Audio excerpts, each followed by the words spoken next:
it is a delight, and of course I knew that Jennifer would draw crowds and dress with appropriate styliness. So thank you very much, Jennifer, for filling that. And I'm really delighted to be here to introduce and to talk to Jennifer. Perhaps in fact she needs very little introduction to this audience because she's been so active and so essential to the poetry community here in Edinburgh, both as an outstanding poet and as a brilliant performer, and collaborating with other artists too. I think her poetry is characterised by generosity, above all, and an embrace of all forms of life and of sensuous experience, and we'll find that in Origin as in her earlier books. Her willingness to stretch her forms, to bend and go with what she finds is really notable. Now you might remember, or perhaps some of you will remember, Locust and Marlin, which came out in 2014, and that was followed by After Economy in 2017. So we would have maybe expected something in 2020, but what can I say? Slap up against lockdown. But that publication delay, which we might have a little talk about, in fact, Jennifer, has brought us an absolutely beautiful book, a luscious book in many ways, a rapturous book in Origin. And so Jennifer's going to read from it, then I'm going to ask her some questions. I can see this audience, you know, you'll have questions. So if you bear that in mind as you're listening to the reading, you can ask questions at the end. And then Jennifer will close with a poem because we want to go out on poetry in the same phrase. So Jennifer, over to you. Thank you so much, Robin. Thank you all so much for being here. I feel a little bit intoxicated, not because I've had any wine, because I'm still breastfeeding, so I still haven't since for about, how old is she? Almost 3 years now. But just to be in a room full of not only people, but every single one of you, amazing, extraordinary people who I feel so lucky to know, or most of you I know quite well actually, a few of you I'm just meeting tonight, but it's really such a joy to have you here. Thank you so much, it means a lot. I feel like I have so many thanks to make actually, but I'll maybe try to do it as I remember, but just so I don't forget, I did just want to say a huge thank you to Anupa Gardner, who's right over here, the extraordinary artist who has once again made the cover art for my book, and it's such a beautiful, it's really a collaboration. She reads the poems and makes the art in response to the poems, and also I feel like her clarity about the work is like very coalescing for me, so that is really special for me, so thank you. And also here is Ruvea, who has been taking some beautiful photographs to help promote the book, and it just means a lot to me, also our creative relationship, so thank you both so much for that support. And because he's sitting right here, I have to mention Colin Waters, who was one of the people who read the book in manuscript and was so helpful with feedback, and you know, once again, for another book, it means so much to me to have your connection in that way, so thank you, Colin. And also there are some of them here, a group of women who are so dear to my heart, from the 12 Women's Writing Group, that there's 12 of us women who write together in a kind of shared Google document, and one woman posts a poem each month and the other 11 respond to that poem, and a number of the poems in this book are from that products of that very supportive relationship that group provides, and it's just so very important to me as a writer, so thank you so much for being here and for helping me write these poems. And yeah, there's just so much more I could say, but I feel like I should start reading some poems. But, yeah, thank you so much. I think I'm going to try not to take too long. The baby is waiting at home to be put to bed, so can't stay out too late tonight. Oh, that's what I want to say. Matthew, thank you so much for hosting us here. It's been so wonderful to work with you on this, and I don't think he could make it tonight, but thank you to Tony for publishing the book, because that's also a very important part of this process. So this book is very much about the pregnancy I had with my first and only lovely daughter, Imogen. So it's about the kind of pregnancy, the first half of the book, and the second half is really about her first pretty much year of life. The poems are kind of mostly written consecutively in real time almost over that period of time. Not all of them, but most of them. And so I'm going to read kind of mostly without talking in between the poems, because I think it kind of tells its own story. I'm sure I'll interject occasionally. 19th of April, 2019, Edinburgh. It is a miracle. I can accept that. Whatever that means. That you weren't here and now you are. And that on the day by the station when the sun was shining, though it was still cold, I looked up and saw, felt an invisible winged presence coming while thinking, open, open, open. Well, now I know that was you. And suddenly where there weren't any before, there are bright new leaves on the trees like lights turned on, and coffee tastes like poison. And I'm tired most of the time and distracted as if my mind is elsewhere. My mind is with you. My mind is building a spinal cord. I'm never alone. The sounds I hear seem more particular. The world around me is speaking not to me, but through me, to you. The food I eat is for you. I'm hungry. I'm still keeping you secret. I'm pissing all the time. I'm holding my breasts when I walk downstairs. I'm curling over myself, cradling this mystery. They came to tell me your name. I'm keeping it secret.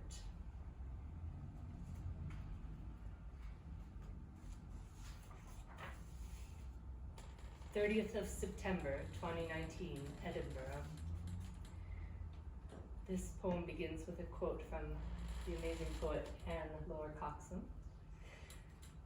I'm trembling regularly and fiercely like an animal who dreams.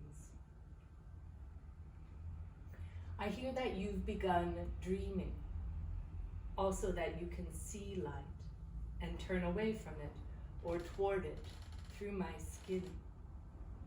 Sometimes it feels as if you are running, sometimes playing tabla or turning as a body does in water. I love you. I love that feeling. Some people can move forward with no expectations, or so they say. Some need hope. I already have so much confidence in you, which grows in me. That's what I need to convey to the disbelievers. Who cares what I am as long as you've come to me? You're coming. I lay one hand on my heart, one on my belly, and feel for our heartbeats. Each breath I take is for you, a reminder that joy is possible, that there is a reason to survive.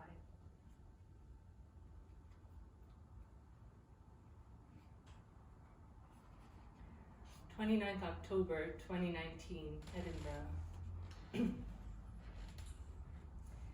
3 a.m., met you in bed for the first time. I thought to tap back, and your tapping seemed to be a response, maybe coincidence, but your Morse code came through fluid and muscle and skin. Our fluid and muscle and skin, clear as sing-song, corte, tete-a-tete. Learned today I don't need to say, you did a good job. Instead, reflect on what you did. You spoke to me, my baby, and I'm listening, as I always will be, to anything you have to say.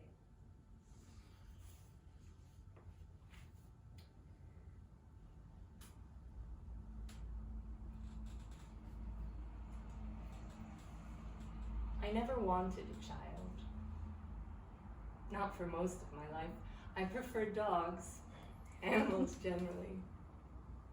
I had a poet friend who reassured me that she always felt the same way until she had her babies, those she liked. My childhood was fraught, and when my mother remarried an unwell and unhappy man, bipolar, manic depression, abuse of power, shit-colored, sweaters, house, dog, fiat, fix it again, Tony, contagious, smoking, theft of my mother, mother abused, thumb slammed in the door, sister locked in the attic, sister stood in the yard, sister trapped downstairs, sister, and had 2 more children, one when I was 10 and one when I was 12, I was landed with a lot of babysitting. I remember the screaming, the interminable screaming, and my helplessness in the face of it. That was how a lot of my childhood felt. When I was in 2nd grade, I was sent to a speech therapist. I was mixing up my B's and D's, or S's and Z's. Tremble, desperate, scared, zeist, bummed, stuck, delittle. Gargantuan in a claustrophobic store cupboard, we met at a discarded kindergarten table once a week. One day she asked me what I wanted to be when I grew up. I replied without hesitation, President of the United States. She told me I would never be president. I never attended speech therapy again. From then on, whenever anyone asked me, I said I wanted to be a writer. Life doesn't always go as you expect. After college, I ended up in Edinburgh in a marriage that soon showed itself to be exhaustively flawed. There is some mercy and meaning within the amulet of a fact that we never had children. Laid in bed, his mother brought me the baby his sister had recently given birth to. She wanted me to want to have a child. All I felt was the intense pressure of white light burning the edges of that modern, cold house to shame. By the time I met the man I hoped to spend the rest of my life with, I was 30, he was 23. It was not the right time for either of us. Desire to have a child born of this first love real enough to breach walls, slay fear, permit communication, a little goes a long way, baby. 5 years later, it was still not really, though we tried on and off for a while without much luck. With me nearing 40, we eventually decided that help was required. We went to the doctor and put our names down for IVF treatment. It was another year of tests and medicines and more tests. So when, age of 41, I discovered that I was pregnant a few days before we expected to begin the hormone injections, it seemed to us that a miracle had occurred. Having said that, after years of not wanting a child, ferociously defending the right of women and men to choose to be child-free, and years of trying to conceive a child and not being able to, frustration of an aging body not behaving, geriatric, non-mother, pre-mother, oh how very ancient, how broken one can feel. I still feel the identities of child-free woman and childless woman within me, always to be with me. Because those women are strong and brave women who struggle for years with a kind of decision and a type of pain that are difficult to describe. There is an old folk song a friend of mine used to sing. The words went, sometimes I feel like a motherless child. Often I have thought, sometimes I feel like a childless mother. I used to think I was doomed if I ever had the chance to be a terrible mother, because I did not have an example of the kind of parenting I imagined would have made childhood a more pleasant experience. I know the kind of parent I would like to be, both the good I learned and the bad that I can try to do differently. And isn't that all we ever have from which to build ourselves? On my windowsill as a child, the blue glass bluebird caught the light and glowed. I lost my first poem, but I remember it went something like this. Blue glass, bluebird, blue glass, bluebird, blue glass, bluebird, blue glass, bluebird, blue glass, bluebird. One of the strange things about having a child growing inside me is having to balance the utter and overwhelming, nearly constant sense of miracle, miracle, miracle, with the also overwhelming sense every time I look around and see babies, children, people, pregnant women, that this is the most normal, everyday, unmiraculous, natural experience known to man and all creatures, plants, etc. But it is a miracle. And the miracle is how I wake from a dream of murder, breaking mother's neck below bright water, more free, would you believe it, free to fly. Creating you is something like creating a poem. I had to go through so much, think about so much, feel so much,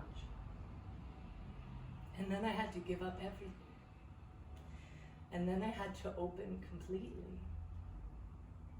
And in you came.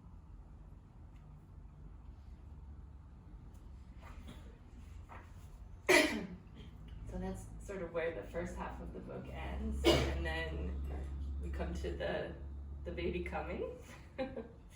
And it was an interesting year because not only did this amazing creature come, but also COVID came into the world just a few months after she was born. So I don't know if anyone else here also had a child around the same time, but I do know one person who's had a child recently at least. But it's been a complicated time, I think, from talking to other moms. Some good things, having our cocoon was very much a cocoon. The whole world joined us in cocooning. But also being very isolated and very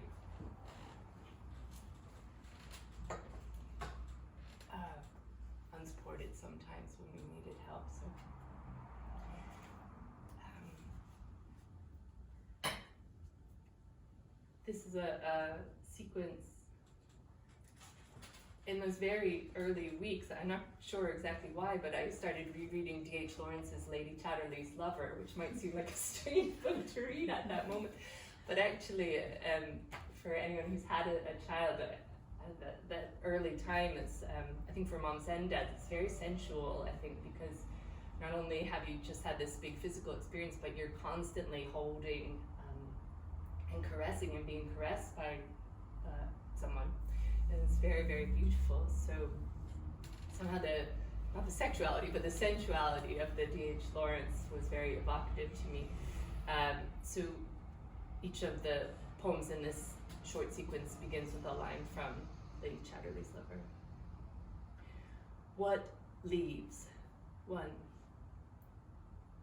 But perhaps their strong and aristocratic silence, the silence of strong trees, meant something else. Some are born to riches, some create their riches, some forever poor. Some inside flow with a sap that is rich, much richer than money's fame, power. He knelt before a machine. He knelt before a phallus. She held a baby in her arms. The woods called to her. She could hear the trees, a leafy murmur to begin with, and each one bowed as she entered, letting leaves drop to lay a carpet of gold. 2. For trees make a silence even in their noise of wind. Days go by, we do very little, eat, sleep, eat. The sun shines, rain falls, sleet falls, snow falls. Almost always wind, though we are mostly silent, holding one another. Your hands gentle as leaves, caressing my side, my breast, my dampened cheek.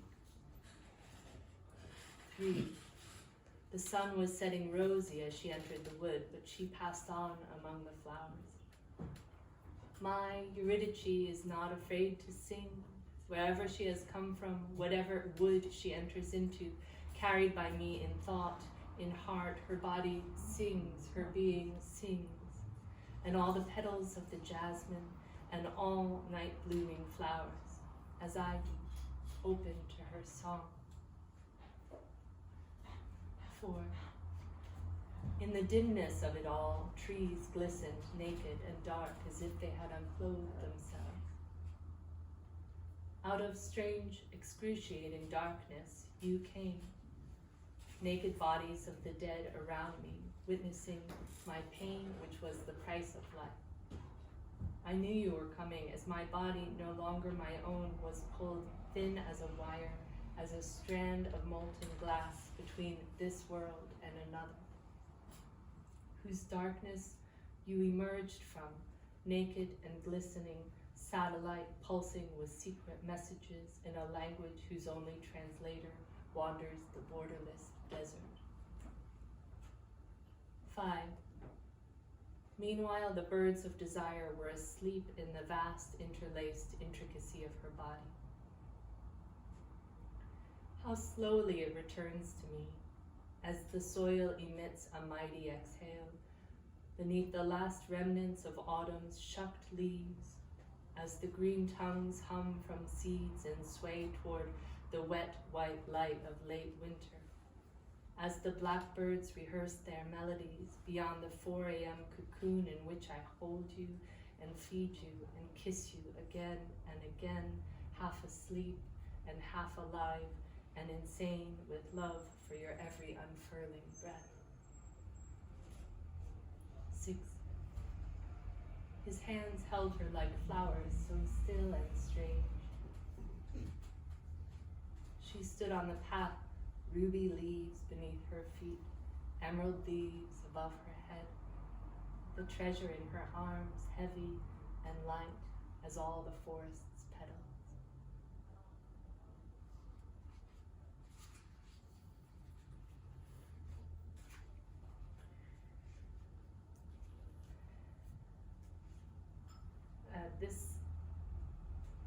This poem begins with a quote from Bertolt Brecht called a quote from Mother Courage and Her Children, as translated by David Hare. And the quote is, Mother Courage speaking, "Oh no, I don't believe it. The plight of motherhood is a terrible thing." Mother virus. Now, stop feeling sorry for yourself. You get an extra hour in bed, don't you? An extra hour or 2. In fact, you stayed in bed all day, didn't you? A bed with dirty sheets appears in the middle of the stage. Don't tell me I didn't do my best. Get you out of bed in the morning, wash your stinking laundry, keep the dogs off your tail for a while at least.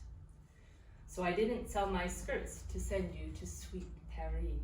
So I didn't give up the first-class trip to Honolulu. There's a war on. What do you expect? Somebody has to have a good time. What?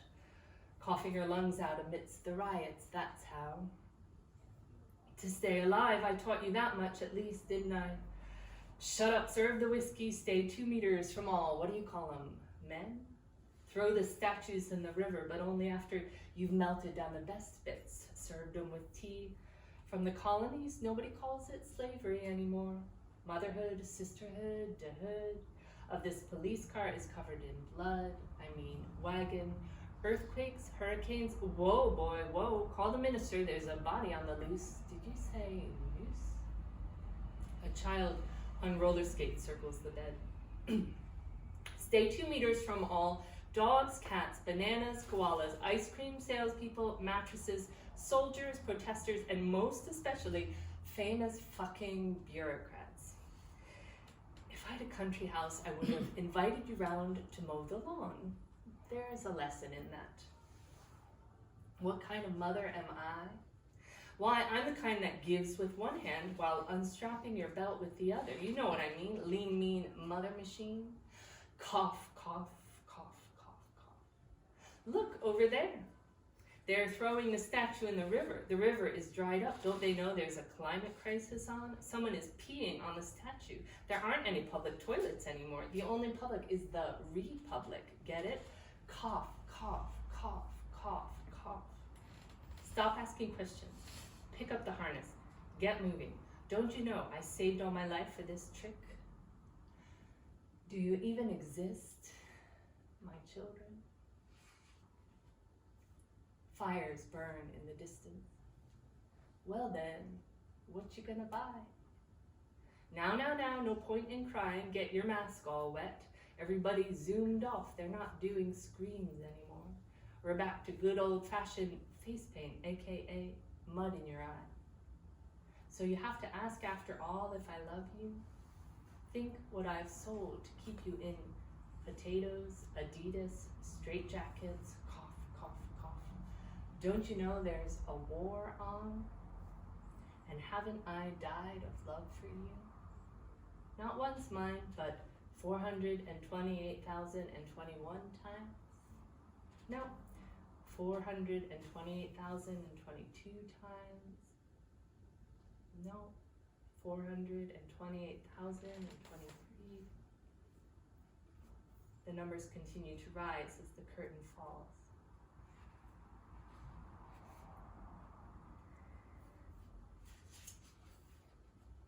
Thar blossom. Mostly I wonder if the blossoms are what you came here for. And isn't it lucky, Cat, we have this time, so what apocalypse? We have thar blossom landscape in your heart, so little it would be a dainty morsel in any mouth, and the sea light obeys a now, so your blossom sleeps on this chest with mewling and a flutter of butterfly lashes that shivers up a glint, for mama ain't afraid of much but the passing of blossom snow and blossom drizzle, blossom breath and blossom gleam between two doorways, lifetimes, blossom trees. I wonder if this is what you came here for, my always. P.S. I dreamed last night that lockdown ended. All the people came out into sunlight. I was afraid of them, but happy to be in the sun.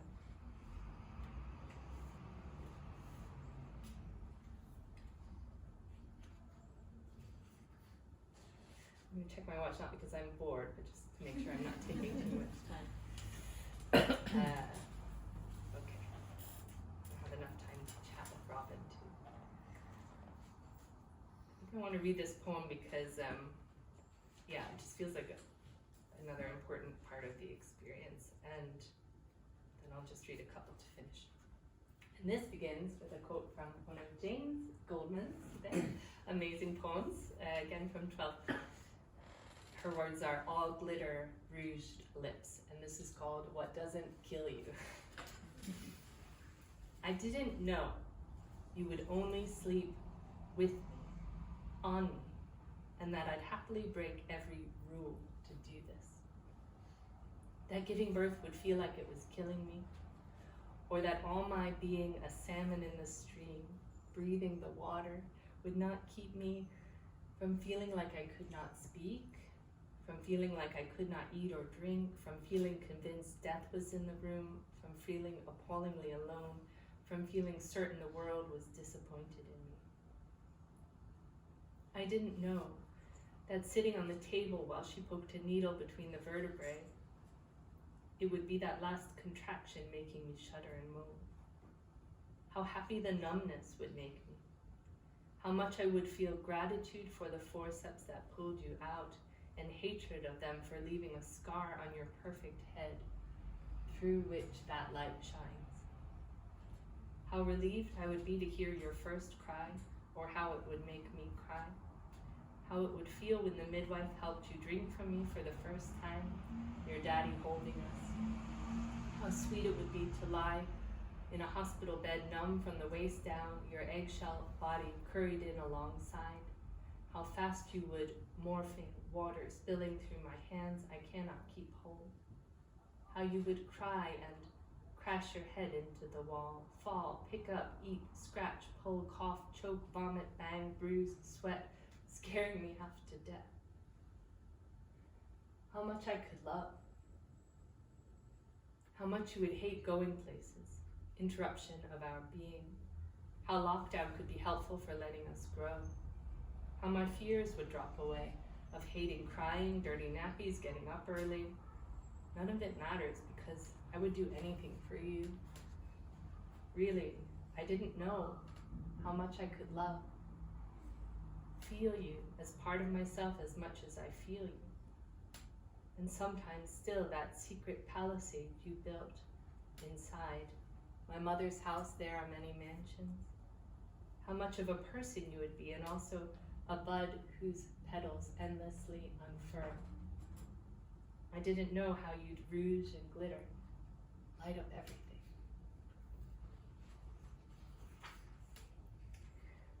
And yeah, just before I read these last poems, I wanted to say a really huge thank you to my partner James, Imogen's daddy, for just the whole amazing thing and how wonderful he is. And he just handed in his PhD yesterday or the day before, after about 5 years of incredible struggle. So a big round of applause to that. And yeah, thank you.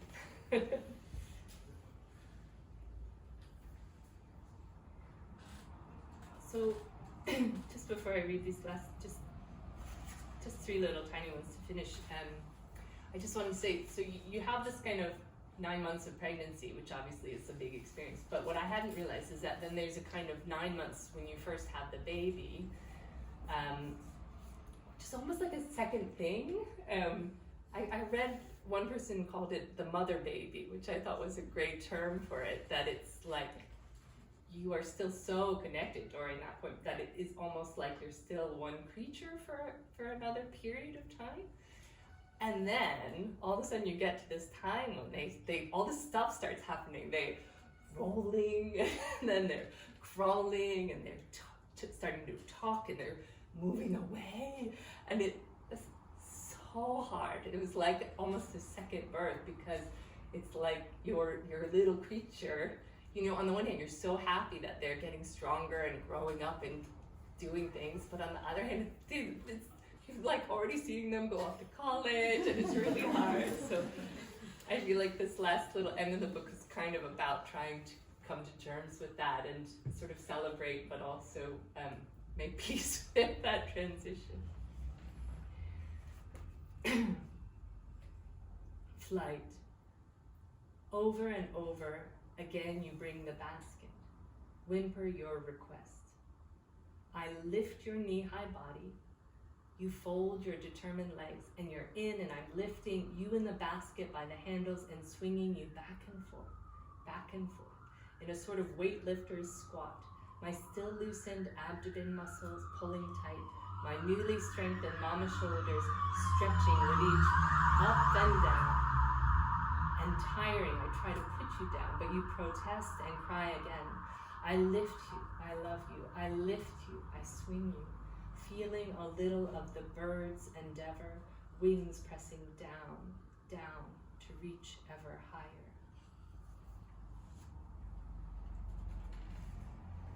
Riding my bicycle, for the first time in 2 years, each cry I catch in the wind as I pass is your cry, though I know you're safe.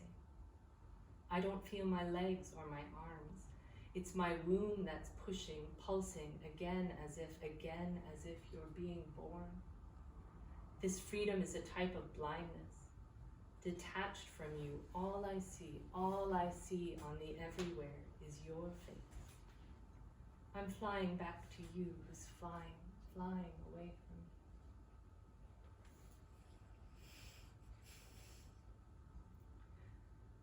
There in the distance, a home you'll build, a lover, a family, a poem you'll write, the white flower field you'll lie in, the field of white snow you'll cross with feet so cold, the dream you'll have of childhood, of today, which you will not even remember, but I touch it today, this jewel.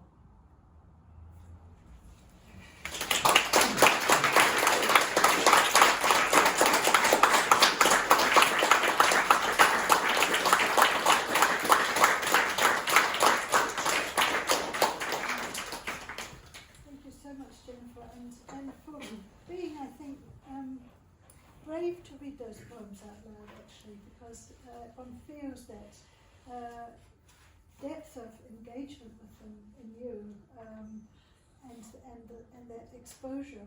It's a nakedness like the children. So thankful for that. I had a couple of questions jotted down here, and one was, of course, about the forms you chose, and you've very wonderfully demonstrated to us in this reading quite a broad variety of forms, but I'm thinking of the diary, and then I'm thinking of the prose interludes, of which there are a couple. And I wondered whether to think of those prose interludes, and we heard the one that reflected on your own childhood, whether you felt, whether this is the right way to put it, whether you felt that only prose was strong enough to contain those memories, that somehow to put them into poetry would be to give them a different resonance. I mean, prose poetry. No, of course. I mean, it feels so strange to me even to read prose out, because I'm so much more accustomed to reading poetry, and it feels like prose when I'm reading it. I think it is prose. Hopefully, poetic prose interspersed, but you know. It's really funny sitting across from Colin talking about this particular topic, because Colin and I have talked a lot about my complicated childhood, and Colin has often said, "Oh, make a great story, write it up, you know, this would be a good read." And I tried to write it in various different ways. I have written more traditional poems about it, I think, but it does almost, I don't want to say elude me, but it's slippery and painful to write about. And I think I got to a point where the prose actually felt, I'm not sure I would have thought of it as strong, but I suppose that's the way of saying it, but it felt really honest to me. And it's not to say that I think poetry is dishonest in any way, but I often feel that in poetry, and I would certainly say for me, like this book it is very different for me to read from it, because even the poems in this book are much more straightforward, feel much more straightforward. I don't know if maybe you'd call it confessional, I'm not sure. They're much more straight than I think have written before. I don't want to say I hide in poems, but I think there are veils raised in many poems, you know, that you can kind of, you know, use metaphor and image and all the techniques in poetry to distance yourself from not only the reader, but also what you're writing about, or to build mazes that one has to walk through to get to the stuff of it. That's what I love about poetry.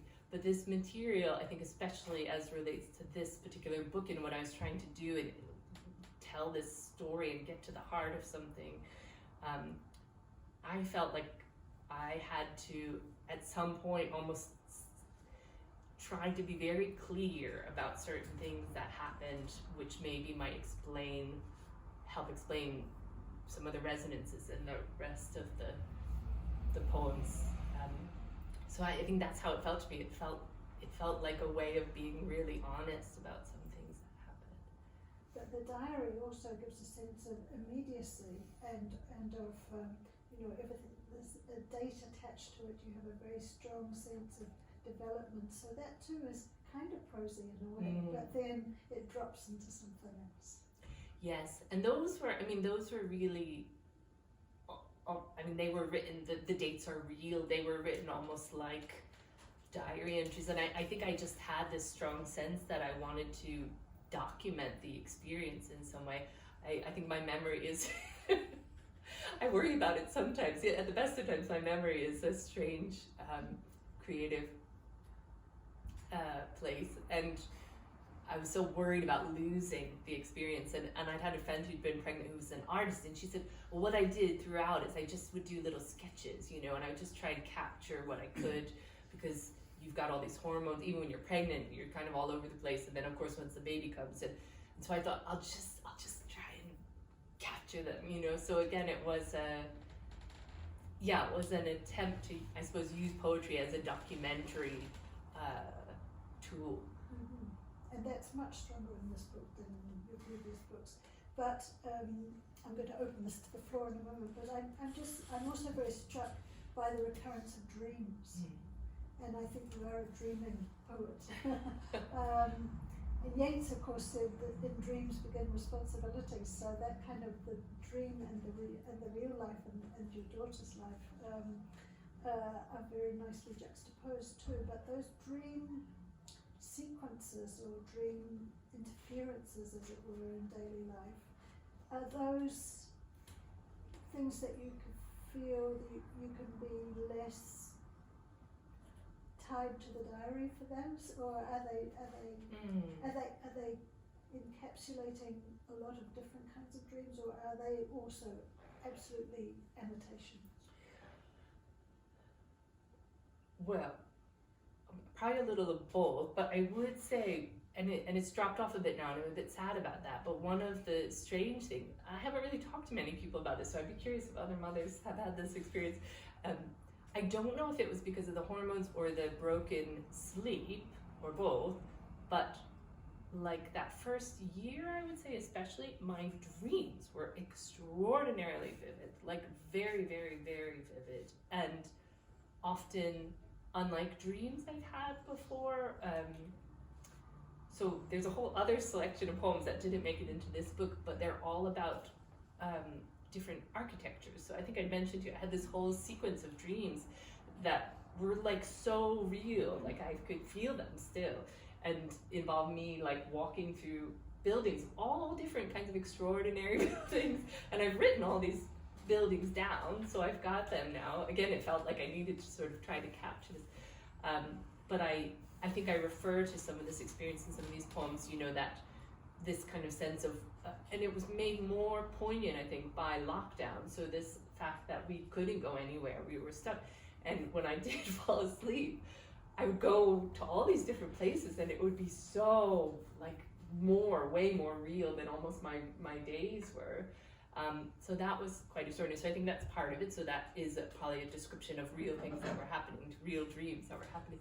But I do think there are also maybe some places where maybe the dreaming in the book is where or it feels like dreaming in the book is some of where I let myself go into some of the more impressionistic kind of writing. That might be more like some of the writing I've done previously. I know it was a mesmerising reading, so I know that really the prose after this, it always breaks the spell a little bit. But does anybody have any questions? I'll ask a question. Please do. I've been reading W.S. Graham recently, and the collected works. So you go from the early stuff to later stuff. And it's interesting how he goes from a very poetic register in his early work, and as he goes on becomes much clearer, more direct. Kind of like I think your kind of sort of poetic journey is. Are you, now that you're writing on more direct registers, do you think that reflects a new confidence that you've got in your writing? You don't need the sort of apparatus poetic. I'm done with poetry. Yeah. I don't use that anymore. You know, it's just funny. I remember people when I was doing the MLit would always say, "Oh, you're doing poetry until you write your first novel." No, I really am going to keep writing poetry. Again, I do feel a bit embarrassed if I write prose. I'm always I'm not giving up poetry. No, it's a good question. I mean, I remember one of a wonderful poet is here, Lucille Ling. Thank you for coming. She's one of the poets I'm mentoring for the Clyde Belt scheme, and I'd done some mentoring for a previous group, and I remember talking to one of those wonderful poets, and I've been working on this book for a long time, by the way. Like, I think this is, you mentioned that this book has been a while coming for various different reasons, global and personal, but I remember talking to him and saying, I just really want to try and write like the kind of most clear, like how can I be really clear in poetry? And like Graham is a good example, or like some, I don't know, I'm interested in some very ancient like Japanese poetry, almost sometimes I think we can think of haiku as being quite mystical or difficult, but actually sometimes it's actually like the reason it works so well is because it's got such extraordinary clarity of image. And then maybe they put two images together, or an image and an action, and that's where the kind of extraordinary magic comes in. I kept thinking, how can I be clear, write a poetry that's clear as the most clear water that you could see through, right to the kind of heart of everything. I don't know if I've got there yet, but I do feel almost like, as I get older, I'm sort of more interested in that, like something very pure and clear. I don't think that means I'm never going to like use a metaphor again or something, but I'm curious about this crystal, could you write something, this pure crystal of poetry? That's really interesting, because I was fortunate at Stanza last month to be in conversation with Colin Tobin, who's a novelist, of course, but he's put out his first book of poetry, which I highly recommend, by the way. And he's written a book about Elizabeth Bishop too, and he's very influenced by her, I think, her attitude to things. And he said he felt that there was so much work in poetry about paring things away all the time. Whereas a novel, you stuff everything in, especially this maybe, but he said in his last novel he had a great thing about doorknobs, but eventually it had to go, and he'd spent a lot of time thinking about doorknobs in German households in the 1930s, but it had to go. And not only detail, but feeling, so that you should put in your clearest, as you say, clearest feeling, and not blow it up anywhere or strike, the false note, because it will read better, or it will somehow be more, it has more air in it or something. You've got to avoid that. You've got to avoid it. He was very insistent on that, and it was a feeling of stripping everything back.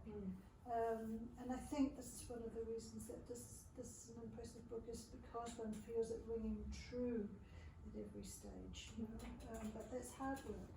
And he was saying, you mustn't put anything in that you don't really feel, and you mustn't be. And he said, you've noticed I've not used any metaphors or similes. And I thought, whoa, that is quite a discipline, and a pity really, because it's wonderful to have good metaphors in poetry.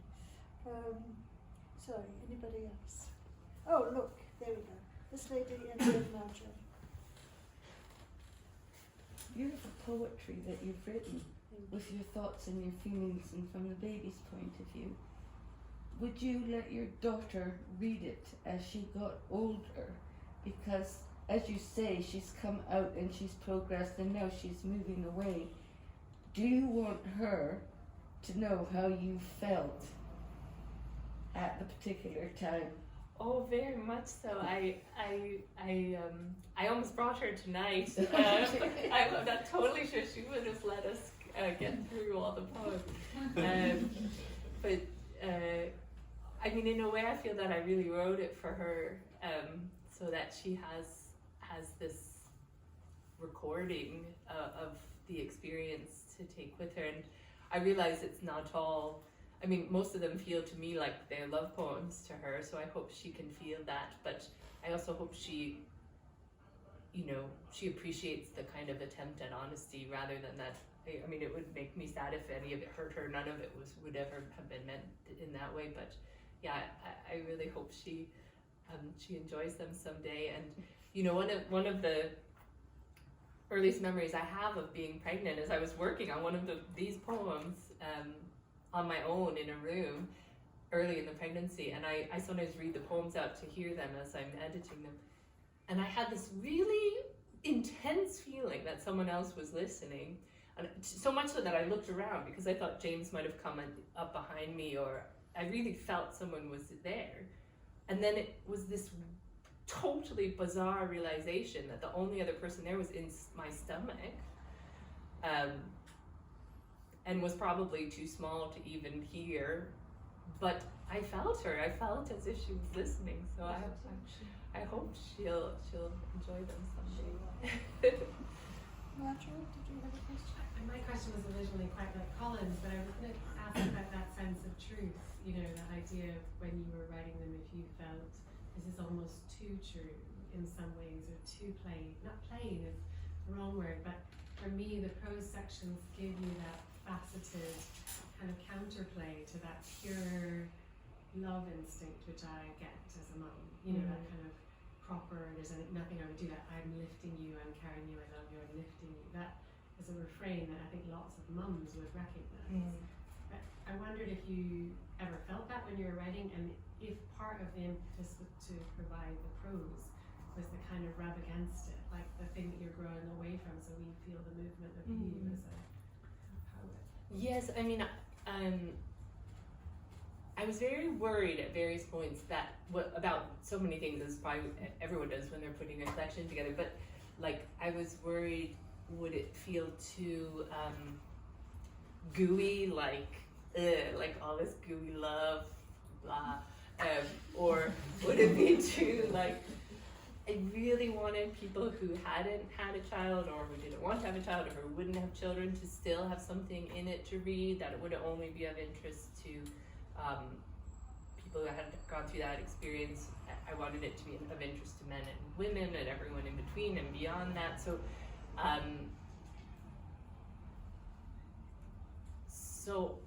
yes, I think part of the trying to explore different aspects of the story, like my childhood, my parents, my like life before having a child and not wanting to have a child, and life after, like all those different facets and aspects of experience, was a way of trying to gather in all the people I wanted to talk to, and also to have different ways of writing so that I could talk to those different people in different ways, if you see what I mean. The prose, that kind of long prosy piece about, I mean, to me it's almost like an essay or a story about childhood and getting to that point of having a baby. That was originally many short pieces that were dotted throughout the whole, this poem, it's changed so much. It had 3 sections that was dotted throughout the middle section, throughout many more poems that were much more abstract. And Lynn Davidson, who's actually another of our 12 women, a wonderful writer who's in Australia now, otherwise I think she'd be here. She helped me work on this, and we talked about it a lot, like should it stay interspersed or should it change in some way, and we kind of brought it into one poem, which seemed to really help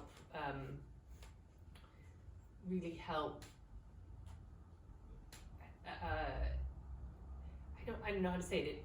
It pulled all the energy of that into one place within the collection, and then I think it sat better against the other poems. I mean, there's a very, if you haven't read the book yet, there's a very bold piece, I think a very bold piece, which is also in prose, where Jennifer takes on looking at a woman who refers to her child laughingly, but more than once, as a wee piece of shite. And of course it's offensive to you, and all the poems that come before it give it a particular shock. It's something that we might find in a prose book and kind of think, oh yes, and go on, but against that background of love and sensuousness, that's a terrific, it is a shock to the reader, I think, and a good one, actually. I think, you know, whether mother's going to be saints or devils is not, you're not going to either extreme, but that one there just gives a little nudge and also makes one think about opportunities and about abilities to care that are not always present for children. So, but that was a bold one. Did you feel yourself having to write that as a kind of counter, as Marjorie said, a kind of counterbalance, pulling a bit of grit and sandpaper against? I think so, yes, and also again, people who've maybe had kids might have had this experience, but you end up sort of stuck in groups with different people. I think when you're a new parent that you might not necessarily interact with. Otherwise, you might end up in an NCT group or a council moms group or a bunch of moms and dads in a kind of toddler play group. Or I found myself mixing with other people for just this reason that you decided to reproduce, which is sort of very amazing and wonderful to meet people in this different way, but also sometimes shocking because, I mean, again, that was very true. Like I was in a WhatsApp group suddenly with these people I'd only met through this how to change nappies experience, and they were talking about their children in ways that were really quite shocking to me and kind of upsetting, and I ended up leaving the group because I found it so upsetting. I think that poem was almost my confession of the experience because, I just think it's just been so interesting because it's such, again, I don't want to say universal because many people don't have children, and that's also a really, such a valid and nearly was my experience, but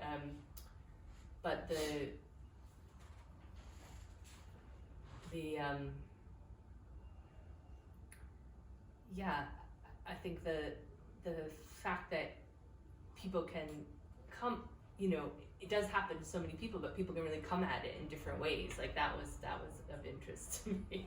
Yeah, absolutely. And a class, there was a class sense in it too that was interesting. So I think I'm going to, sorry Matthew, I think I'm going to stop here and ask Jennifer to read us a last poem. So as I said, we go out on a poem. Well, when I say go out, of course you're all going to rush and buy the book, those of you who don't have it already, and you want to give it to people who have small children or who are about to have small children, to both reassure and open up to them a world. We often think of children as being small people capable of more than we are, of wonder. We lose that somewhere along the way, and I think that we have in Jennifer a poet who is completely capable of wonder, and we need that kind of imagination too. So thank you so much, Jennifer. Thank you, Please Mama. play us away with a poem. Can I just say thank you so much? It really means so much to me that you were able to be here for this conversation tonight. Thank you. And I just wanted to say also thank you to Jamie because Robin, because of COVID, almost couldn't be here, but you were able to, so thank you. But Jane volunteered to be a backup in case Robin couldn't make it. But thank you for doing that. That was really kind of you. So that would have been wonderful as well. But thank you so much for being here. Thank you. This is a little lullaby to send you on your way home tonight. If you are a fruit, you will offer up your sweet, improbable flesh. If you are a body, you will give your blood to the dry river. If you are a soul, you will endure an infinite blooming of silence. If you are a beast, you will consume the sleeplessness of the beloved. If you are a dream, you will untie your ribbons in the wind. If you are a star, you will shine into darkness your light.